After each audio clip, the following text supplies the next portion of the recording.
Ladies and gentlemen, welcome to the channel. Today I'm going to show you how to reset your NIU scooter. Okay, ladies and gentlemen, we are resetting our NIU scooter, and this can resolve persistent glitches that are just more irritating than anything else. You can restore factory settings, or you can even prepare the vehicle for new ownership if that's what the reason is for your reset.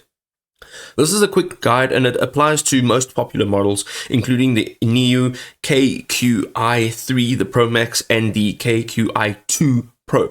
This helping ensure optimal performance and clearing any app or device linking issues that might be affecting your ride experience.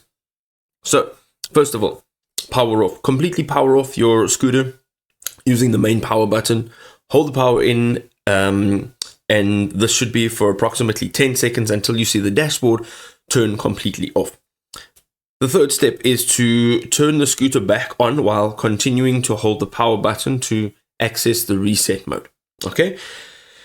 You now need to open the NIU app, navigate to device settings, and select factory reset or erase scooter option. It should vary from model to model.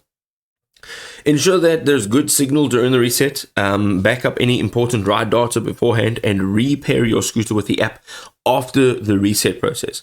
If your issues do persist, you will need to contact support with your scooter's SN and VIN number, or you can visit one of your local dealers to get further assistance.